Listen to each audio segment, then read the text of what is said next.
আছেন সকলে? সমাজের সমস্ত প্রবীণ মানুষদের জানাই সশ্রদ্ধ প্রণাম, আর আমার প্রিয় সাবস্ক্রাইবার এবং দর্শক বন্ধুদের জানাই আন্তরিক প্রীতি, শুভেচ্ছা ও ভালোবাসা। বেশ কিছুদিন ধরে বিভিন্ন ভিডিও কমেন্ট বক্সে একটা বিশেষ বিষয় নিয়ে আলোচনা করার জন্য অনুরোধ পাচ্ছিলাম। বিষয়টা কি জানেন? অ্যাসিডিটি এবং তার হোম রেমেডিস। কত ওষুধ খাবেন? আমাদের চারপাশে এমন অনেক মশলাপাতি খাবার দাবার আছে যা কিন্তু আমাদের অ্যাসিডিটি থেকে প্রাকৃতিকভাবে স্বাভাবিকভাবে মুক্তি দিতে পারে। গলা বুক জ্বালা, টক ঢেকুর, পেটে গ্যাস ফর্ম করা, পেট ভুটভাট করা, বুকে চাপ অনুভব করা, পেটের যন্ত্রণা, এসবই কিন্তু অ্যাসিডিটির লক্ষণ, অর্থাৎ অম্বলের লক্ষণ। আজকাল 8 থেকে 80 সব বয়সেই ঘরে ঘরে আমরা এই অ্যাসিডিটির সমস্যা পাই। যুগটা পাল্টাচ্ছে, সেটা তো মানতেই হবে। মজার বিষয় কি জানেন তো? আপনি বেশ ভালো মন্দ খাবার, স্পাইসি ফুড রোজ খাচ্ছেন, কবজি ডুবিয়ে খাচ্ছেন, কিচ্ছুটি হচ্ছে না, আপনি সবাইকে গর্ব করে বলছেন, আরে তোমাদের এত অ্যাসিডিটি হয়, আমার তো কিছুই হয় না। হঠাৎ একদিন দেখলেন জল পান করলেও অ্যাসিডিটি হয়ে যাচ্ছে, সেদ্ধ ভাত খেলেও অ্যাসিডিটি হয়ে যাচ্ছে। কি আর করা, হাতের কাছে তো আছে অ্যান্টাসিড, টুকটুক করে মুড়ি মুড়কির মতো খেতে শুরু করলেন। জানেন কি, অ্যান্টাসিডেরও অতিরিক্ত ব্যবহারের ফলে নানান ধরনের কুফল হতে পারে।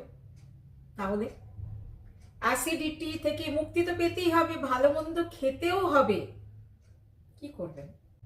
তাই সারা পৃথিবীতে অ্যাসিডিটি থেকে মুক্তি পাওয়ার জন্য, অ্যাসিডিটিকে প্রতিরোধ করার জন্য ওষুধের পরিবর্তে নানান ধরনের হোম রেমেডিজের প্রচলন হয়েছে।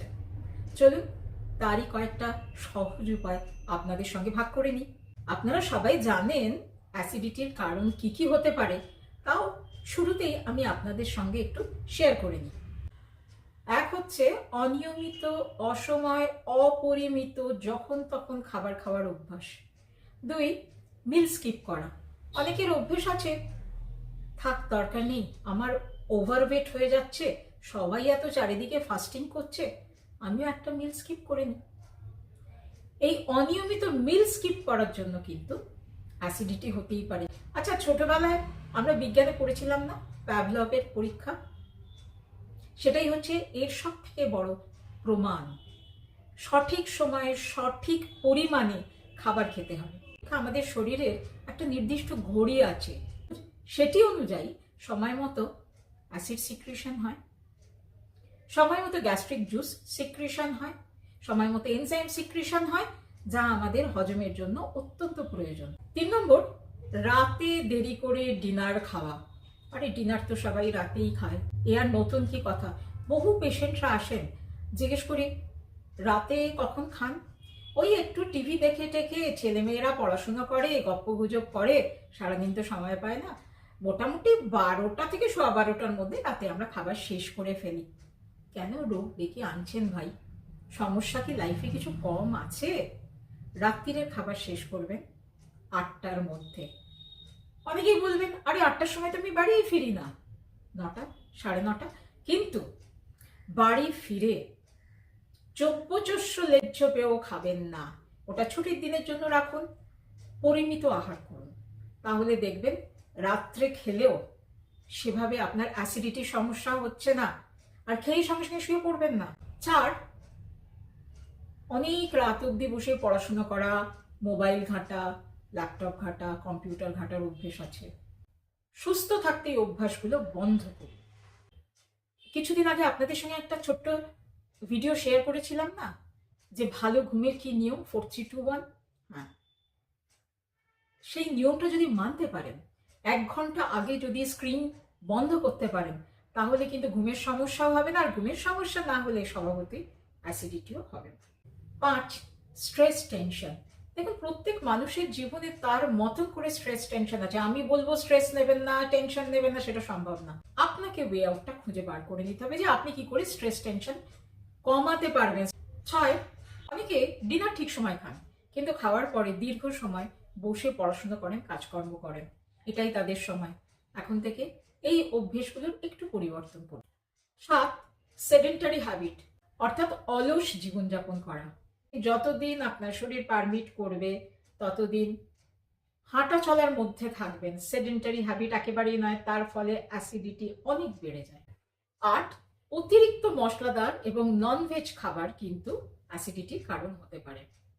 তাহলে এবারে আমরা ছোট্ট করে জেনে নিই হোম রেমিডিসগুলো কি কি।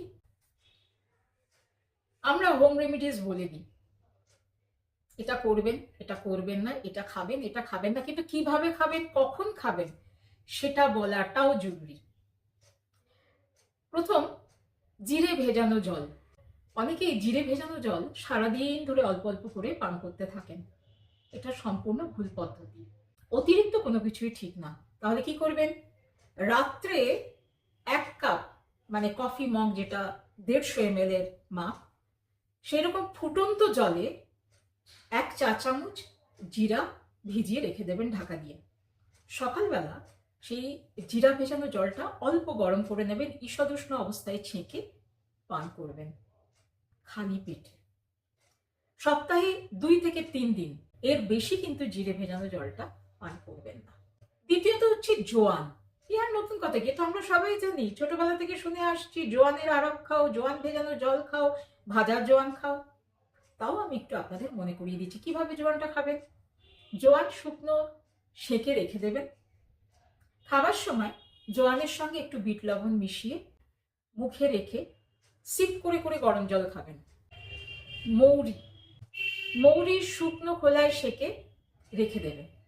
প্রত্যেকবার খাবার খাওয়ার পরে সামান্য, ধরুন সিকি চামচ মতো মৌরি চিবিয়ে চিবিয়ে খেয়ে অল্প জল খাবেন। অনেকে মৌরি ভেজানো জল খান, সেটাও খেতে পারে সকালে খালি পেটে, তবে জিরের সঙ্গে মিশিয়ে নয়। অনেকে মৌরির সঙ্গে মিছরি ভিজিয়ে খান, এটি কিন্তু করবেন না, তাতে অ্যাসিডিটি কমার থেকে বেড়ে যাবে। 4, আদা। আমরা রান্নায় আদা ব্যবহার করি, চায়ে আদা মিশিয়ে পান করি, ভাবি সর্দি কাশি হবে না, কিন্তু জানেন কি, আদাও অ্যান্টাসিডের কাজ করে। 5 নম্বর যেটা বলবো, আমি জানি আপনাদের অনেকের ভুরু কুঁচকে যাবে। খুব অ্যাসিড হয়েছে, ব্রেকফাস্ট খেয়েছেন ভালো মন্দ, আজ একটু লুচি খাওয়া হয়ে গেছে, কি আর করা যাবে, ছুটির দিন ছিল, ভীষণ অ্যাসিডিটি হয়েছে, বাড়িতে কোনো অ্যান্টাসিড নেই, কি ওষুধ খাবেন বুঝতে পারছেন না, বাড়িতে আপেল বা কাঁঠালি কলা আছে, 2 টুকরো কাঁঠালি কলা বা আপেল 1 টুকরো, সামান্য বিট লবণ মিশিয়ে একটু একটু করে চিবিয়ে চিবিয়ে খান, জল পান করবেন না, দেখুন অ্যাসিডিটি খুব শীঘ্রই কমে যাবে। 6, ত্রিফলা চূর্ণ। অনেকের কনস্টিপেশনের কারণে বা পেট পরিষ্কার না হওয়ার কারণে অ্যাসিডিটি হয়, তাদের জন্য বলি সপ্তাহে 1 দিন বা 2 দিন ত্রিফলা চূর্ণ খেতে পারেন। কিভাবে, রাত্রে 1 চা চামচ ত্রিফলা চূর্ণ ফুটন্ত গরম জলে মিশিয়ে ঢাকা দিয়ে রেখে দেবেন। সকালবেলা ওই জলটা ঈষদুষ্ণ গরম করে ছেঁকে সিপ করে করে পান করুন।